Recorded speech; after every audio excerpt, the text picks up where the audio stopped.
Welcome to the TIMFD podcast. Today is my favorite day is about appreciating every day as it comes, no matter what life throws at us. We hope this podcast speaks to you, and if it does, please like, share, and comment. Now let's find out why today is our favorite day this week. Welcome back to Today is My Favorite Day. Hello. I'm Sam McKeown here with David Towner and Michelle Levendoski. Twice I got that You got right. it right. Nailed it. We had kind of a mess up at first, but we started. Yeah, we never mess up. But Michelle, we have a question for you today, Okay. and it's a real broad question.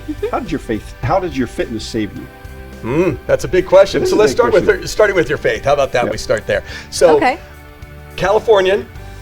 Yes, sir.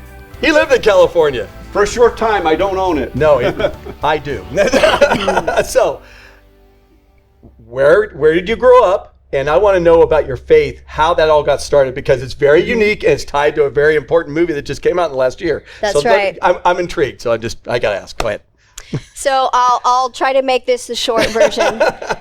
My father was born again through through Calvary Chapel. Calvary Chapel movement. And Chuck Smith. Yep. Yes. The whole Jesus People movement. The whole Jesus People movement. Yes. So when we came in, my parents did go to when they were meeting in the tent, and then our family started attending right after they built the facility in Costa Mesa. So that was my brother and I. That was our church that we went to. And then when Greg Laurie opened in Riverside, we went to his church. And you were baptized in that same place in the movie, Jesus, what's it called? Revolution. Revolution, Jesus Revolution. Yes. Matter of fact, Tanya and I saw the movie. Yeah. And Dr. Sosa and his wife was in the same theater at the same time we saw it. Yeah, it was pretty neat. Yes. So you got baptized at that very famous place. Yep, Corona Del Mar, and I was baptized by Pastor Chuck Smith. Really? Wow. Yeah. Oh my gosh. Yeah. So our childhood was the Bible, chapter by chapter, verse by verse, awesome. and amazing Christian music. You know, all the best music. I mean, Maranatha music. All of it was born in that season. Everybody. Everybody came through there. Yeah, I was up in Northern California, so I knew everything about that. Chuck Swindoll, because he was down there too. Yeah. But Chuck Smith and what was happening down there and the whole movement. I didn't come to Christ till later on, 1984, but that movement I had heard of. Yes. And what was going on. So you accept Christ. Yep. Let's go a little forward. Okay. You get out of high school. When did you get married? I got married in 1990. Okay. And, wow, really? What year? What time of the year? In May. December for us. Yes. Wow. Okay, cool. Yeah, so that anniversary is coming up. Stop counting. Yeah. I don't know. Sorry, Mark. It's going to be 34. There you go. There Thank you. Go. I'm very good with this. My wife says the same thing. When we were married, what was the year? Oh my gosh. Yeah, that and the kids' names and ages. There we go. Hey, you and you and you. Yeah, exactly. So yes. you were married in 1990. Yes. You have 4 kids. Yes. And boys, girls. I have 2 boys and 2 girls. Oh, so you had boy, both. girl. Okay. Yeah. Okay. Wow. Yeah. And then you went into business, right? Yes. Later on down the line. Yep. Okay. What was the business? So I met my husband in a hair salon. Okay. Pretty popular for the era. University Mall, the Man Trap. The Man Trap. The Man wow. Trap. Yes. So I trapped my love the man. name. You love it? Were you working? Or Yes. Were you, okay. Yes, that was a hair She was salon. working in the Man Trap Okay. and trapped a man. I did. I found my husband at the Man Trap. All right. Okay. That's awesome. Awesome. So yes, and my family actually were part of his conversion experience as well, which was really cool. Yeah. Really? Yep. So because I knew I would never marry a non-Christian, Right. so and I really didn't expect it to be him either. Okay. And so that happened, and then the following year 4 years, and that we dated or whatever, knew one another, and then got married and started having kids. Started having the babies. And then you went into business in the fashion world. I guess it's in the hairdressing world, right? Yeah, we decided to open our own salon. Okay. And so we spent about 15 years working together. Wow. And so lots of I'll stories ask you a there. question around that because in the business world, Yes. you never go to work with family, relatives, friends. Yeah. So how did that work It's a out? challenge. Oh, it was something else. challenge, It was a challenge for sure. Yeah. But my husband still does hair. Oh, he does? He does, He does yeah. my wife's hair. No way, Yeah, really? yes. So where's Yeah. that? He is on Racetrack Road. He has a little place that he loves. He just rents a room. The little place right down here. Okay. Yeah, one of them. Okay. Yeah. Okay. So he's one of the persons in there, and he kind of does his own thing. He does. And he has a knife sharpening business too. Oh, I saw that. I saw Mary saying that. That's a unique thing. Yeah, the art of sharpening. The art of sharpening. Yes. It is an art. Yes, by the way, it is. It is. People mess it up. Does he have a website, or does he have anything like that? Any of that kind of information? He's terrible on social media. He has amazing Google reviews, though. That's awesome. Like he's like one of the top. If you type in knife sharpening in the area, he is one of the ones that comes up first. Okay, well, that's easy to know now. He's got amazing reviews. That's good. And he does so people drop sharp instruments off at our house on a daily. Awesome. Yeah, it's great. That's scary. Okay, so did business. But we digress. Yeah, you did business with your husband. Yes. Stress of the business. Absolutely. Just for one, the stress of the business. Yes. And the way I remember you bringing it up is that you wanted to do the hairdressing side of things, right? Sure, yeah. And he wanted to do that too. Yes. But neither of you guys wanted to really run the business. Yeah. And then you got kind of volunteered or voluntold or however that worked. It fell on me. The mantle of leadership fell on me for mantle of leadership. Yes. Yes. I love the way she put that. Working on the business. I have the mantle of leadership. I have the mantle of leadership. It was pretty rocky at the beginning. No, it was very uncomfortable. And what made it uncomfortable? What were the things that you didn't like about it? Because you liked the actual business. Sure. You liked doing the things. I like working one-on-one with people, making them happy. Okay. But to deal with a team of people, and you had to set up policies, procedures, protocols. You sure do. You have all the hard conversations with your team as well as with any clients that are unhappy. You know, I had to make all the hard decisions. Yeah, of course. And so I had to be the bad guy. You had to deal with. Correct. He was one of the ones that I had to deal with, and he was my star, performer. I had a couple of guys at the church that said, I really felt like going into ministry and being a pastor, but then I realized I don't like people. Yeah. It's kind of you probably don't want to do that if that's the case. Yeah. But you were doing the business end of things. I was doing the business end of things, and I had my own clientele base that I, maintained. And then, of course, the kids and managing the home life. And, so you had a lot of stress going on. Mm-hmm. So you understand stress. I do. You understand what it can do. Very intimate with it. Okay. And then what did it do to you physically, emotionally, mentally when you were in that kind of place? Because people that are going to watch this may have had to deal with this, or maybe right in the middle of it right now. Yeah. Where were you? What was it doing to you? And what were some of the things you were looking to do and the things you finally did? So, it was crushing me. Okay. I didn't feel that I could measure up anywhere. Okay. I didn't feel like a great mom. That was new. Having four kids, the multiples. Mm-hmm. And then, my relationship with my husband was stressed, at home as well as at work. Yep. I wasn't a great leader because it was new to me and I didn't really want to do it. Right. It wasn't something you were jumping at doing. No. So it added extra stress onto you. Yes. Yes. So it was just conflict everywhere I went. And I didn't know how to get relief from it. I didn't know how to get away from it. We would meet friends at Barnes and Noble and for coffee, right? Right. So they would all sit and have coffee and I was in the business section buying books. Because I needed help you so need to understand desperately. How to do it. Yes. And I didn't have anybody to help me and I could never turn it off ever. Yeah. I could never turn off if that's not natural for you, that's going to definitely be hard to turn off. Yes. Yeah. So you had that. Yep. I didn't want to fail. 4 kids. Yep. Did you have a perfectionist background to you? Because I know I've had that. And absolutely. So, okay. Performance. Absolutely. Performance-based. Yeah. I wanted to do well. I had all these. I am a tenacity person, so I like to finish things, and I also want to do them well. Yep. And I wasn't. Yeah. And so, I can't let go.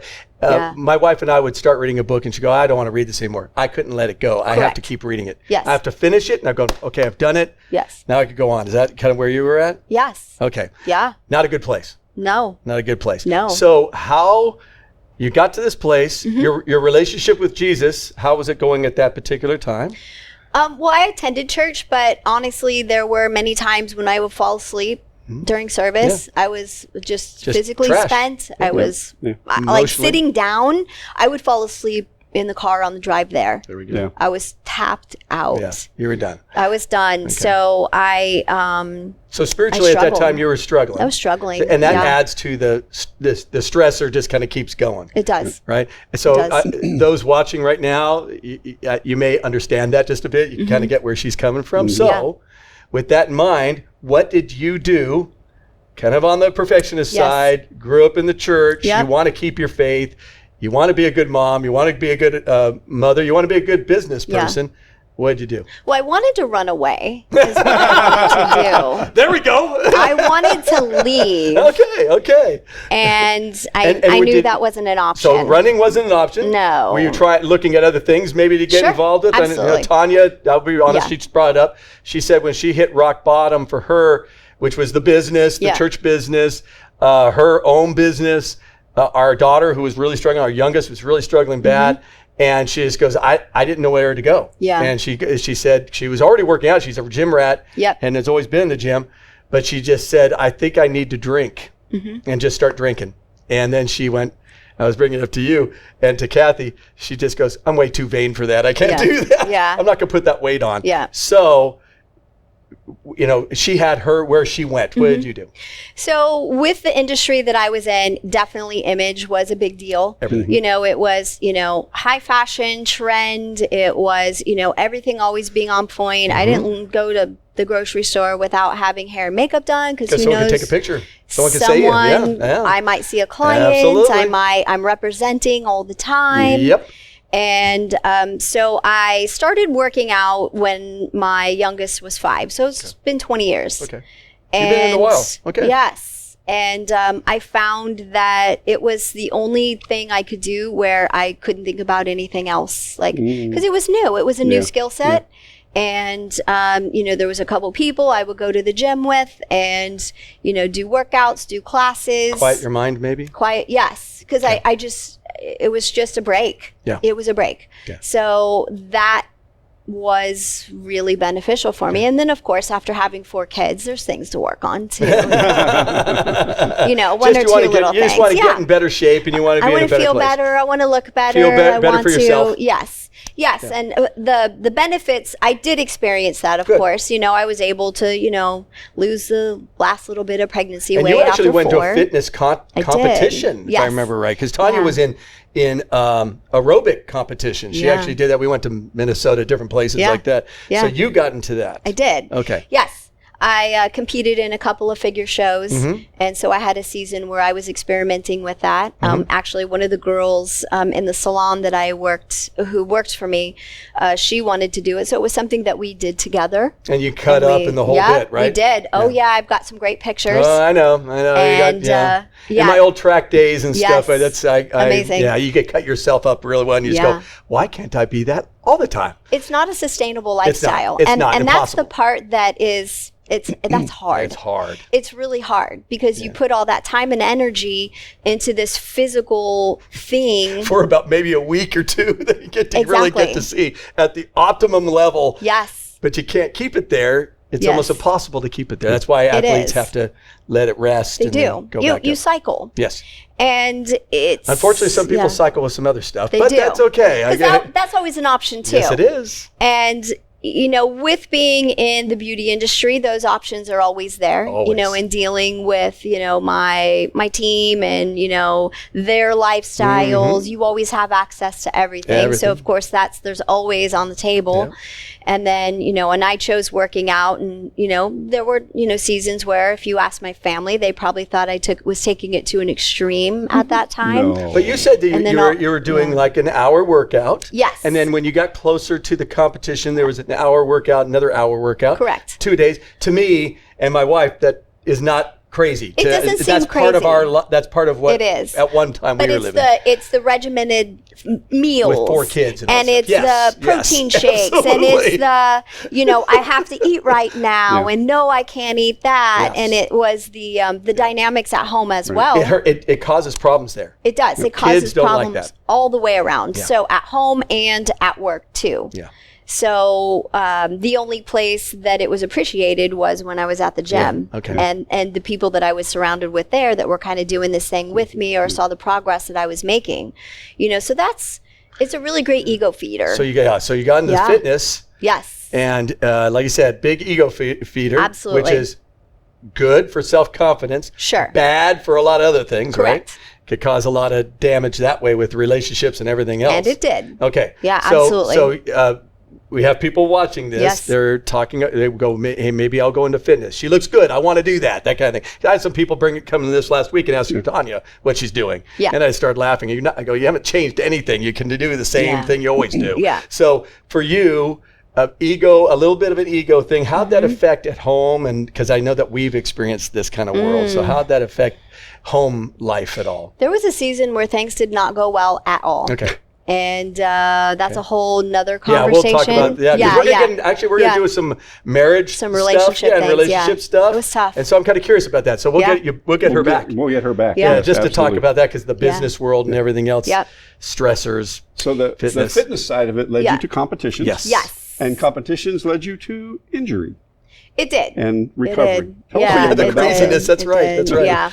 The competition. So I knew the competitions weren't sustainable, and I just didn't have the time and money to be able to pursue that. But I stayed in the gym, so I started doing, more fun runs, obstacle course racing, mud runs, and I was able to incorporate that in with the family too. Yeah, you said you brought all the kids in it, right? Yes, the kids were willing to awesome. go get dirty with, with me. Mom. With mom. Yeah. And awesome. it was wonderful. So we have some really great memories from that. But I continued in it. And so I would find friends, over the years, always having like the next event. And there was a season where one of my girlfriends and we were going to do the Spartan trifecta and do the sprint, the super, and the beast all in one year. Okay. And so I traveled. And those were different parts of the country, correct? Yeah, you could travel for them. Okay. It's definitely things you would need to travel for. Yeah. So I did the sprint in Tennessee with actually Mark's family. Okay. And so we, they were intrigued by what I was doing, and so they wanted to participate. And fifth obstacle, I got hurt. This guy fell on top of me and busted up my knee, ACL, MCL, and meniscus. So I got carried off the course, and I couldn't. My brother-in-law had to drive me home from Tennessee to Florida. It was my 50th birthday, and so I had surgery. But you recovered. Yeah, I did. You recovered. I did, and that was a whole very, very humbling season and experience, but one that God showed me a lot in that, because he took me down. Yeah. He really literally took me down. And during that season, there was the jobs I was working even were kind of humbling. Yeah, they were very humbling. And one of them, landscaping, which I dearly love. But, every day I'm kneeling in the dirt and it hurt. With my knee, it really, really hurt. But that's been the best therapy for me. Okay. And you're doing that. Yes. You're doing that at your own home. I am. Yeah, I absolutely love gardening. Yeah. Yeah, vegetables and that kind of thing, correct? I do. I'm trying to grow food. That's awesome. Yeah, doing my best. So my husband and I work on that together, growing food. And, definitely my word for last year was simple, which my family laughed at. But, I don't know why. But just really simplifying life and making sure that, making decisions to do things that are really important. Yeah. Okay. So what are you doing to keep yourself spiritually in a good place? Yeah. You're still working out? Yes, absolutely. Okay. And do you train people, do anything like that? Do you do any of that stuff right now? So is that where you're wanting to go, or not necessarily? I do have my CPT, certified personal trainer, but it's more for experience, and I can help people with movement because I know it's important.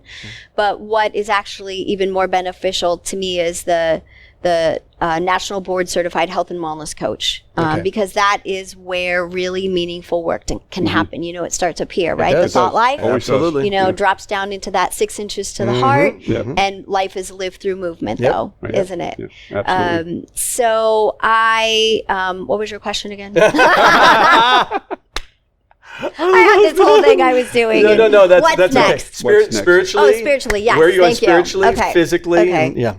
Okay. That's okay. That's good. So physically, it's important for me to continue moving. One, because it's just now it's my way of being. Yeah, you know, and it is still a great stress reliever, but my reasons for doing it are so much different than they used to be. Okay. You know, because I want to be strong for my children, my grandchildren. I want to be able to have fun. I want to be able to enjoy, you know, all that, you know, God has for us in movement. So there's that side of it, but it's not one that I'm going to go overboard in.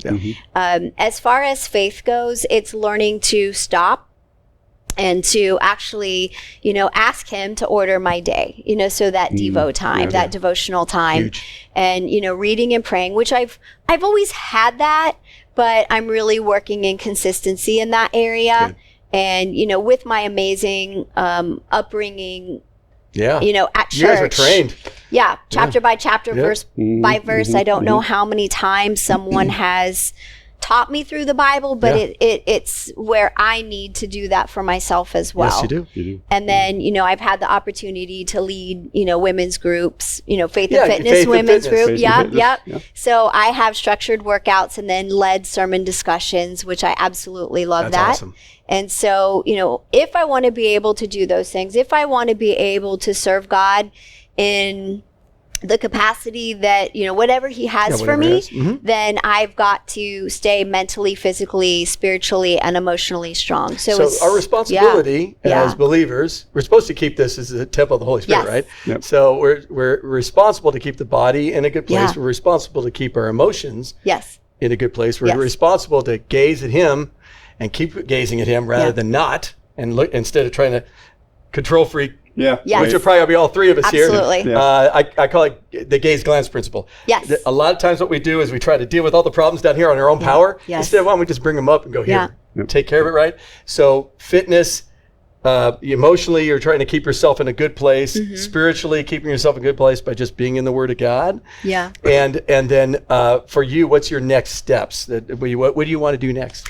So this year, some of my goals, and this may sound funny, but it's what it is I'm learning to play more. I want more joy in life. That's important. It is. Because I'm a worker girl, let me tell you. I know how to work. Yeah, you have a little seriousness to you. I see that. I don't know how, yes.